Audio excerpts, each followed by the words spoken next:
Hi. Okay, so now we have Michael Ringel, who's a certified exit planner.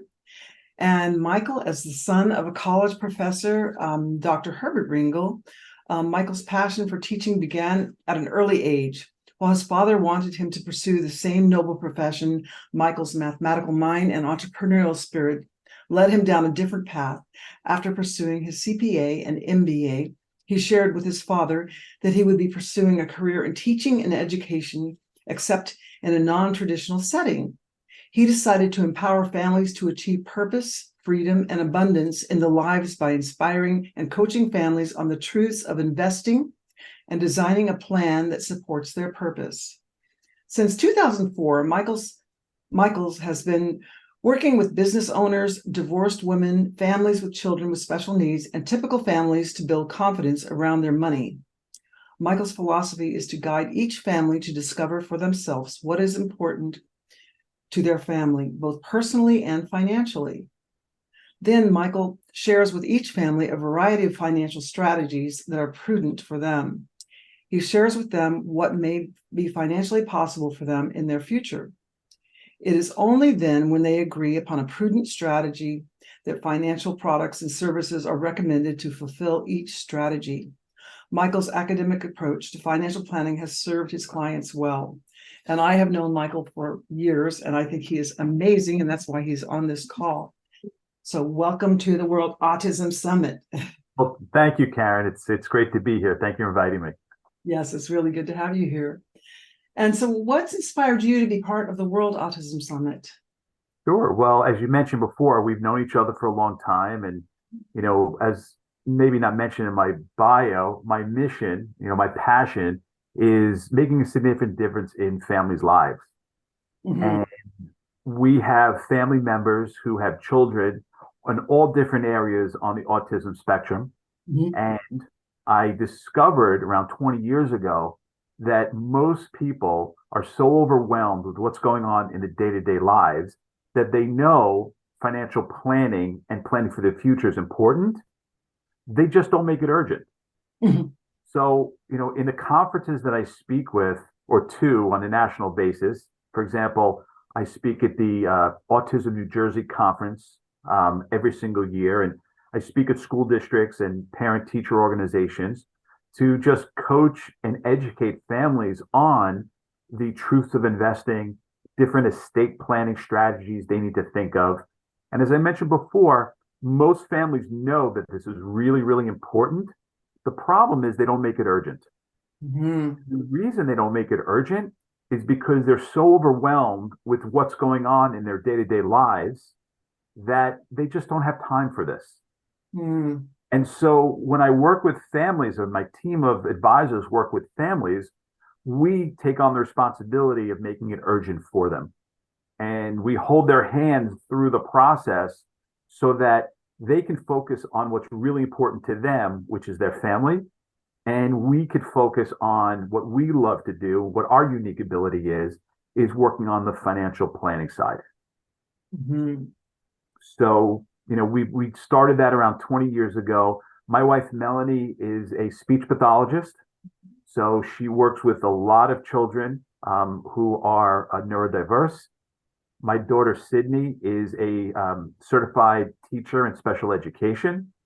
So the whole family has I guess, an interest in helping not only our family members, but other family members create a great future for themselves.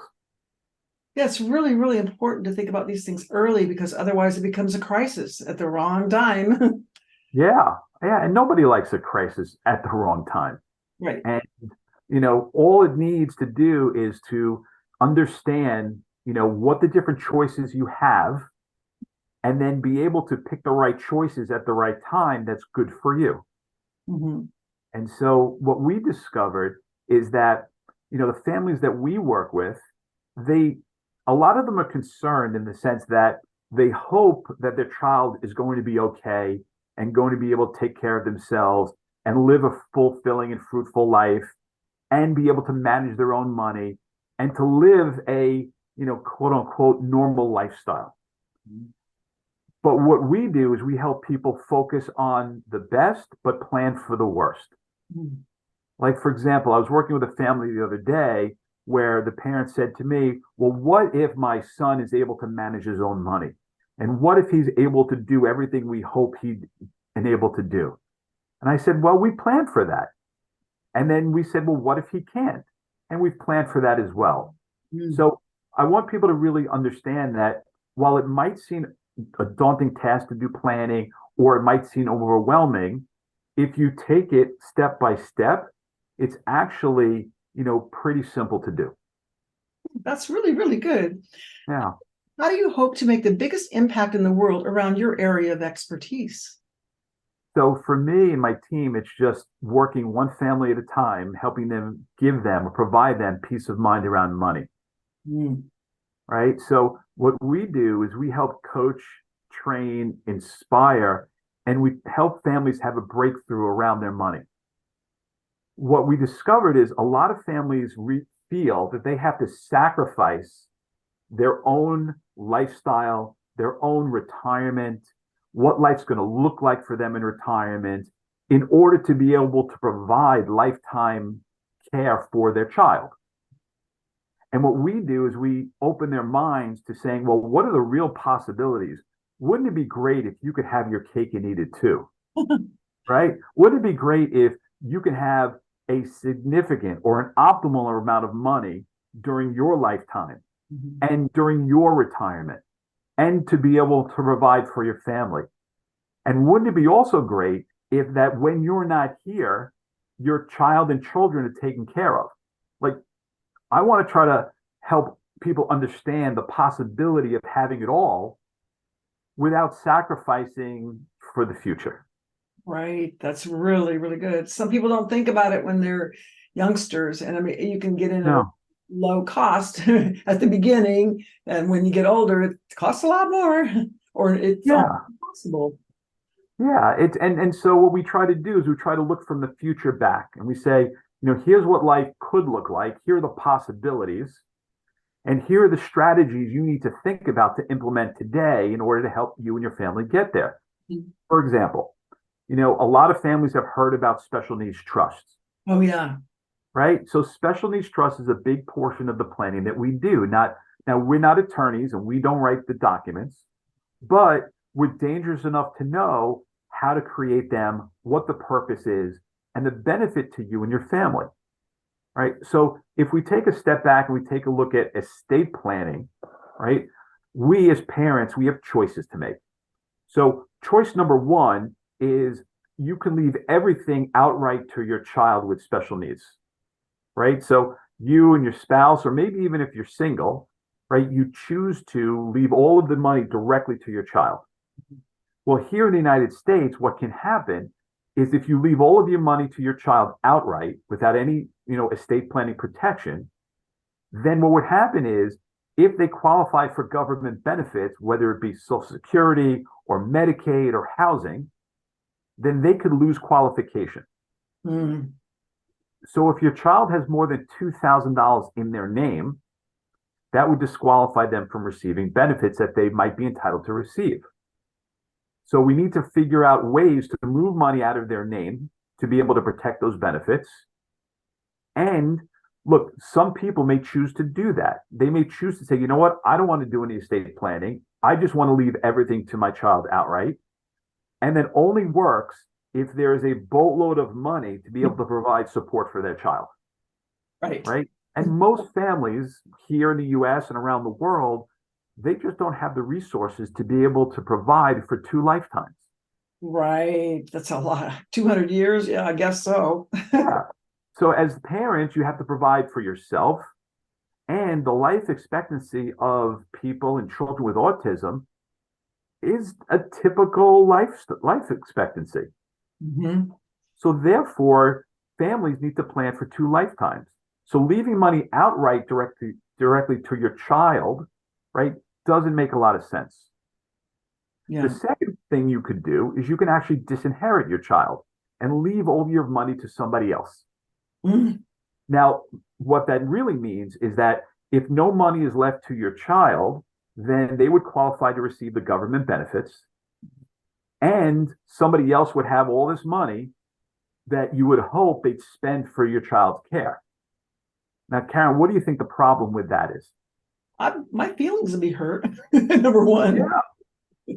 Yeah. Not only that, what's to say that the person who receives all this money is not going to use it for their family, for Oh, their benefit? What makes you think they're going to spend it on your child? What if yeah. that person gets divorced? What if they go bankrupt? Mhm. Right? There's no protection around that money. Right.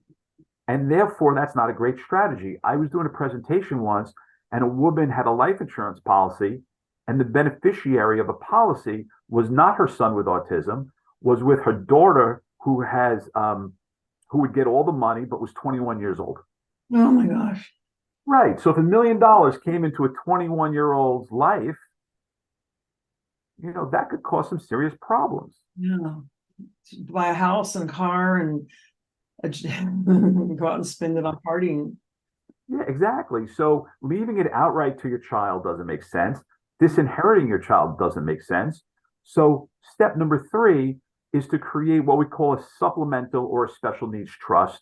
And that's what they call them here in the United States. Okay. And what that really means is that any money that you would leave your child, instead of leaving it outright, you would name the trust for their benefit. Right. So for example, it might be the Simmons Family Special Needs Trust dated 2023. All of the money that you would leave to your child would go into this trust. And the person who's the trustee is the person who would then be able to provide money for them to supplement any government aid that they're getting. How would you pick that person? That's going to be a tricky one. So that is a tricky one. Again, trustee means somebody that you trust and somebody that you trust with money. The person is going to have to be able to invest it prudently, and they're going to have to spend it only for the care of your child. Right. Right. It can't be used for other things. Right. It shouldn't be a family member, probably. Well, it depends. That's a great point. Like for me, my brother-in-law was trustee of all of our money because God forbid something happened to my wife and I, he probably wouldn't even use the money that he got from us. Yeah, I guess it depends on the personality of the person. You have to. Yeah. Now, sometimes people don't have a family member. They don't have friends to leave money to handle this big responsibility. Right. So sometimes they could pick a corporate trustee where you actually pay a bank or you pay a company that specializes in this to do it for you. So there are options, but number 1 is to understand what your choices are. And by not making a choice, you made a choice. Oh, right? So think about it. So if you don't do anything, you're in strategy number 1 automatically. So therefore, what we want to do is we want to educate people on the choices and then ask them what they would like to do. Most of the time, people say, you know what, we really want to create a special needs trust.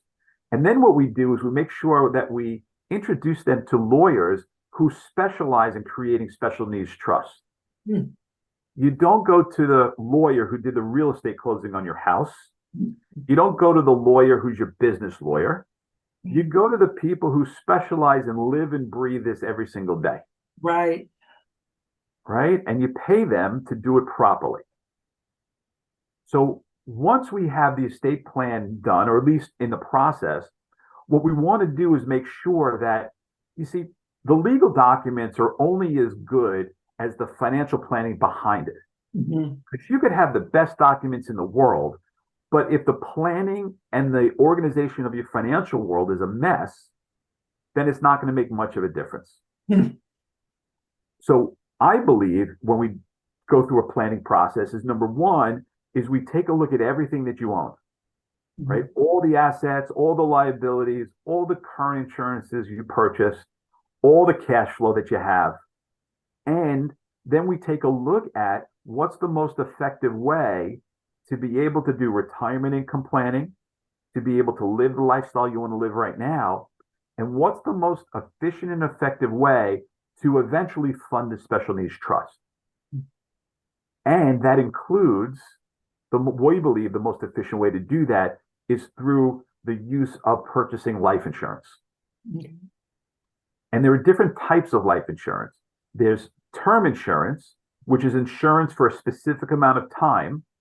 For example, a 20-year term policy lasts for 20 years. It has a low cost, Mhm. but after 20 years, the policy's gone. It Mhm. expires. Mhm. And we consider that renting your insurance, Mhm. right? You pay a premium for 20 years. In 20 years and one day, you have nothing left. Oh, that's not good. The problem with that is that you're 20 years older, you may not be in great health, and the cost to get new insurance 20 years from now is going to be more expensive because of mortality. Mhm. And if you're not healthy, they're not going to get it at all because insurance companies only insure healthy people, Mhm. right? Yeah. So if that's the only thing you can afford for now, it's great to have the death benefit Mhm. and be able to have a plan to be able to eventually convert it to what we call permanent life insurance. Right. Because permanent life insurance is exactly what it says. It lasts forever. Mhm. And because we know someday we need to fund that special needs trust, Right. right? When you're 60, 70, 80, 90 years old, you want to know that a boatload of money is going to come into that trust to take care of your child. Right. What is your expertise in the autism and neurodiverse world? So personally, as I mentioned, I've been working with families for 20 years. Mhm. We have family members who are, neurodiverse in all different, parts of this spectrum. Mhm. And because I've been speaking for a long time and I work with a lot of families, I'm able to share my experiences of what people have done the proper planning and Mhm. people who have done no planning. Mhm. And so I'm able to take that expertise and share that with people. And what we really do is we give people choices. So my background is comes from the accounting world. I worked at some of the big accounting firms here in the US. And what we did was when we worked with companies, we went in, we did an analysis, we came up with strategy, and then we figured out the best way to implement the strategy. Mhm. Well, I do that the same right now with families. What we do is we take a look at what's going on in the financial world. We come up with the different strategies, and all of these strategies require, in order to implement them, different financial products. And as a fiduciary, what we do is we go to the market and we say, okay, if this is the strategy you want, then here are the different financial products that will help you fulfill the strategy, Mhm. not the opposite way. So people in my industry, in the financial services industry, get a bad reputation of just selling products to people to make money. Right. And therefore, a lot of times people decide that they're not going to engage in transactions because somebody's going to make a commission. Right. But that's how the world works, Right. right? But we approach it from a consultative point of view, say, here's the strategy. Mhm. And if you like the strategy, the only way it's going to be implemented is with these type of products. Which ones do you prefer? Right. So Kind of we like come a at it a little cafeteria. bit differently. Yeah, like a cafeteria, sort of. Yeah, yeah, absolutely. So, a lot of times it doesn't matter to us. We just want to make sure that the plan's implemented properly. You're using only the best companies to do it. And that 20, 30, 40 years from now, the plan that you put in place today is going to withstand the test of time. So, what is the biggest financial challenge that you have that people with families with autism have? They're overwhelmed with where to get started. Yes, because they have so much on their plates. So much on their plate. That, as I mentioned before, this is important, but it's not urgent. Right. We make it urgent, right? Urgent in the sense that we'll take care of a lot of the heavy lifting Mhm. and get them started. Where do I start? Well, first to understand how do you protect wealth? Mhm. And number two is how do you take care of your family? And we believe that we always start with protection first. Any family. If something happens to the people who are earning money for your family, if they die or they get sick, you have to think about what is the financial impact for your family if that income goes away. Once the protection is taken care of, what we do is we help people focus on cash flow. Mhm. We help people create structure around cash flow because cash flow is the foundation of our financial world. Mm-hmm. If you think about it, it's why we go to work. Now, we might go to work because we have a mission and we're trying to accomplish something. But in the end, it's about bringing in cash flow for our families to be able to live the lifestyle that we want to live. Mm-hmm. Therefore, once it's protected, we need to figure out what's the best way to be able to build structure around it so we're able to increase savings. Mm. We believe a typical world-class saver can save 20% of their gross income. Now, most families we work with aren't even close to getting there yet. In fact, I was working with a family this morning and we did some analysis. They're only saving 8% of their gross income. And I said, well, over time, we can work together with the same cash flow and income you currently have to get you to 20%. Mm-hmm. And if you can save 20% of your income, then you have choices on what you can do with it. You could save it, you consume it, you could spend it, or you can give it away. So we believe in protection first, cash flow second, and then be able to, live the lifestyle that, you're destined to live. That's really, really good. And I think there should be more classes for very young kids so they can understand the principles around cash flow, making and managing money. And if there was a class for young kids with autism to understand that, or everybody to understand these principles, it would really help a lot of people, I think. It would. I was talking to a family yesterday, and their greatest concern is that if something happened and their 30-year-old child got money, would they not blow through it? Mm-hmm. Right? And I don't mean spend it themselves. Like a lot of times what people are really concerned about is that if he got the money and somebody came to him and said, hey, Robert, can you give me $500,000? He would go, sure. Yeah. And he'd give him $500,000. Yeah. Why not? Just by being a nice person. Yeah. But we're also planning, and I said to them, what if the trustee feels that he can handle his own money?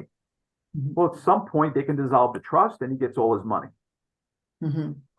So they're trying to deal with this, this feeling of, well, they don't want him, they want to trust him, Mm-hmm. but at the same time they need to protect him, and it's a fine line between yeah.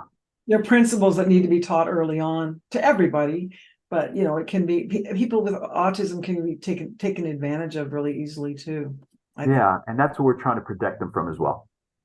So how do families get help that they need to set up for success in a visionary sense, like thinking ahead, planning ahead? I think that's what we're talking about here. So the analogy I like to use is, if you take a look, when's the best time to plant a bonsai tree? Yeah. Well, it's 20 years ago. Mm-hmm.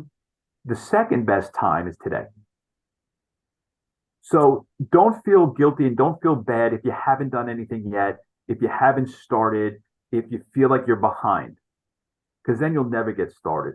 The best way to get started is to just take action, any action, whether it's doing your own research, whether it's saying, okay, should I get a special needs trust?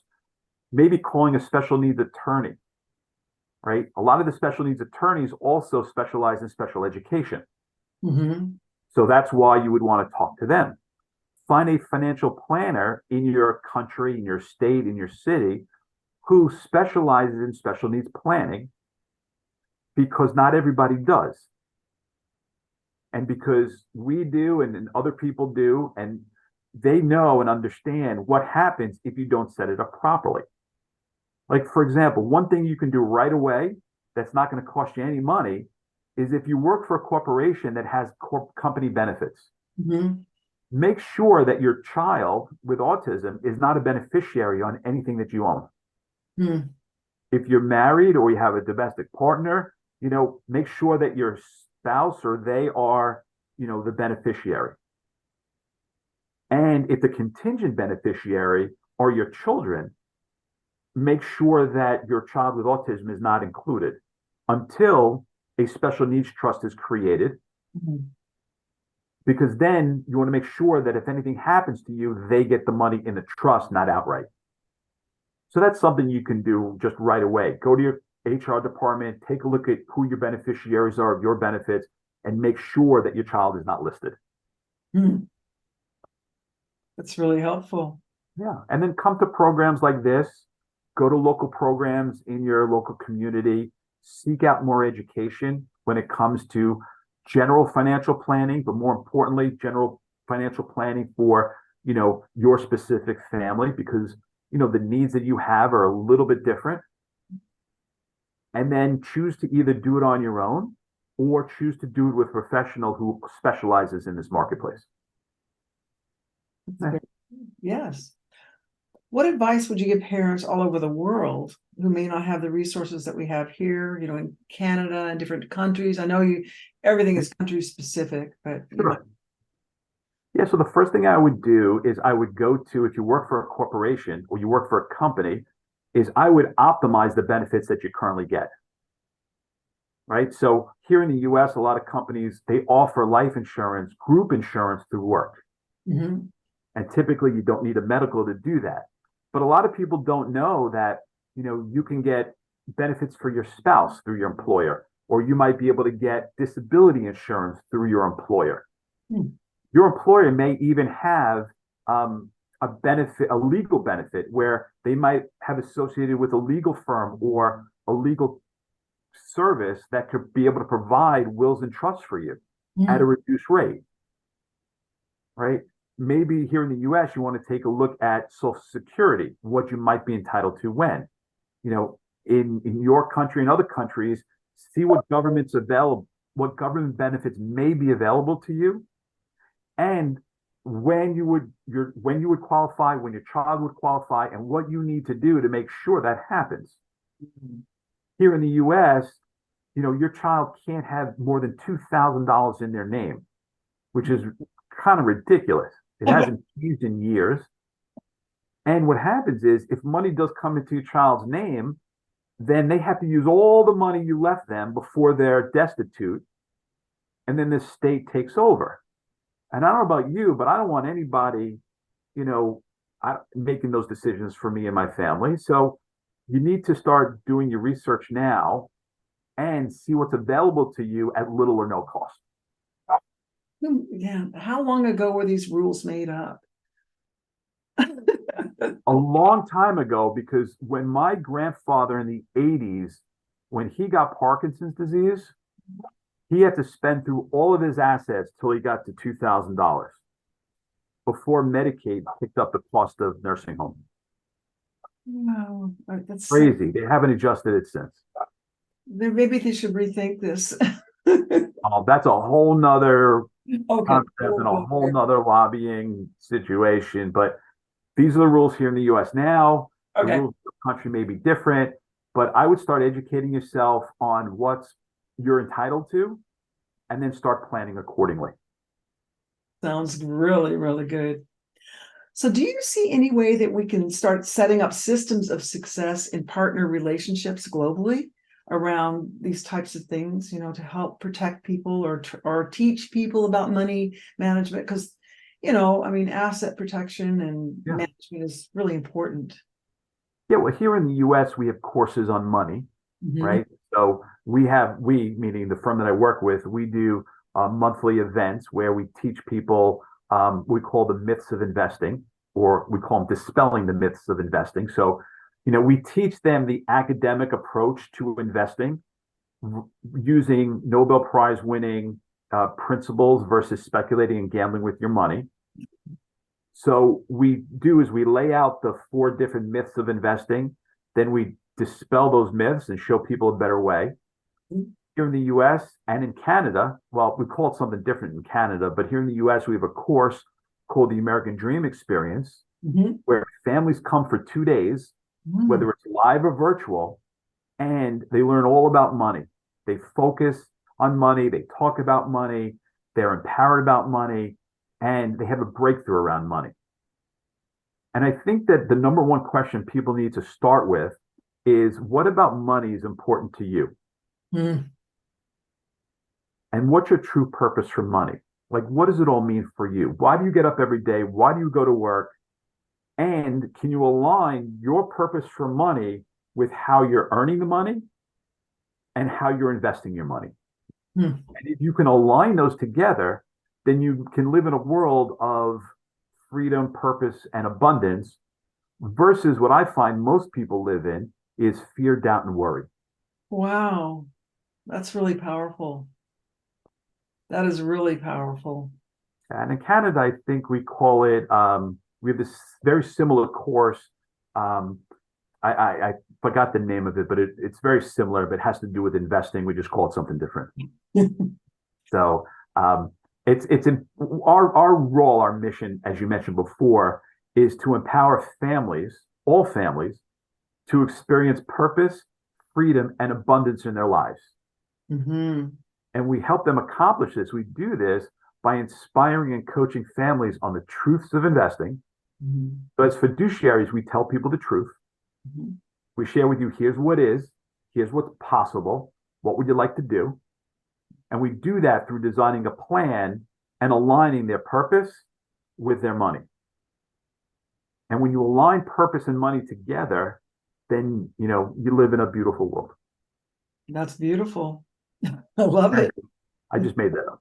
That's really, really good. Your words just dance off your tongue. There's just Oh, thank you. I'm going to ask you one question that just popped Yeah, into my head. There's yeah, there's money and there's value, and there's this is a little bit out there, but there's yeah. also things like cryptocurrency and things like that. Like, do you ever touch those topics? Yes. So we touch those topics. In fact, we hold a webinar course. I think we're doing one in September on crypto. Hmm. And academically, we know and we prove it that the expected return of crypto is zero. Okay. My clients do not speculate and gamble with their money. Okay. I will never do that with my money. I will never do that with their money. Right? There's a whole world around that we could have conversations about. Have people made money? Absolutely. No doubt. Have people lost a lot of money? No doubt. I have a woman who came to me going through a divorce, said, Mike, I'm embarrassed to tell you this. And I said, well, look, no judgment. Share with me what happened. She said, well, my husband came to me, said, sign these papers. He took all of our money, leveraged the house because he went to a party and one of his friends said, hey, you should invest in this and I can get you 12.65%. 4 months later, she called me. She said, Mike, we lost $4 million. 4 months. So think about this. You work your entire life, you work 40 years, you make one mistake, Hmm. you lose it all. Yeah, you got to be really careful with what you do with money. Really careful. And not be susceptible to the bullies of Wall Street, to prognosticators, to people who are trying to predict the future, right? There are strategies that work. There's the academics of investing that over the last 100 years we know works, and it's not sexy. Hmm. But the problem is, as human beings, right, we're susceptible to certain biases, Hmm. right? Including recency bias, familiarity bias, only investing what I'm familiar with. Hmm. What I mentioned to you was called herding bias. Everybody's doing it. Karen, Oh. you got to get in. It's the fear of missing out. Well, they invested the $4 million in a crypto scam that the entire community invested in. Jeez. And these are sophisticated investors. These are not people who said, well, I'm smart. It's never going to happen to me. These are two lawyers. If you read in the Wall Street Journal a couple months ago, a doctor lost his entire pension to crypto, right? He's brilliant in what he does, but he's not brilliant in money. In fact, if you really go back in time, one of the brightest people in the world in history, Sir Isaac Newton, lost his entire life savings to the South Sea China scam. Right? Here's a guy who discovered, gravity. He discovered, well, didn't he create, worked on calculus. I mean, brilliant man. But due to fear of missing out, invested a lot of money, saw he made a lot of money, and then it realized it was a scam and sold it on the way down and lost everything. Wow. So our responsibility, my responsibility in working with our families is to make sure that they don't make that one mistake in their lifetime that can ruin everything. Right? If you think about Bernie Madoff, he did not rip off dumb people. People who he stole from were sophisticated investors. It's true. Right? If you look at where he did it and who he did it to, we know people who were Harvard educated, owned hedge funds. I mean, these were smart people and lost all their money to him. So what I would say is that don't be susceptible to this, right? Don't feel like, you're getting something for nothing. There's no free lunch. Do your due diligence. Right. Make sure that you work with people who are fiduciaries, who have your best interest in mind. And if you have to start educating yourself on, like what you said, on money, on investing, and most importantly, on savings. We know academically that the most important part of putting wealth on your balance sheet has to do with your savings rate. It's not necessarily the rate of return that you're getting on your money, but solid, consistent savings over time could have a significant impact for your family. And that's what you should focus on. That's great. That's great information. Thank you. That is really, really good. And I think it's going to help a lot of families out there. I really do. I hope so, because what you read about in my bio, right? My dad was a college professor. He's a physicist for 50 years. All he did was love to learn. And when I got my CPA, he decided to study for a certified financial planning designation. He never did anything with it because he was a teacher, but he got it. Right? And what I discovered was I'm just teaching in a different way. Being on this summit, being at different conferences allows me to coach and educate people broadly on these topics. So I'm kind of fulfilling his mission for me. Yeah, that's great. In my own way. You are, and it's very important. Thank you. Very important. Well, thanks for having me. Thank you for being here. So is there anything else you want to tell everybody? Well, we have 6 dogs. Oh, nice. We foster puppies. We love them. Everything we do is around dogs and puppies. So if you have one, the gateway to 6 is just get another one. Because I didn't want any. And my wife, we got one dog. And then my wife said, well, Shekels needs a friend. And she brought him to the SPCA because we only rescue. There are plenty of dogs out there that need a great home. So we brought Shekels. He got Sparky. Then she got Benjamin. We had 3 dogs in 2 days. And then we fostered puppies, and we were foster failure for 3 of them because we kept them. Nice. So that's what you need to know about me. Awesome. Thank you. Thank you so much for being here. We really appreciate you. Thank you, Karen. I appreciate it. And good luck to everybody. Okay. Thank you so much. Okay.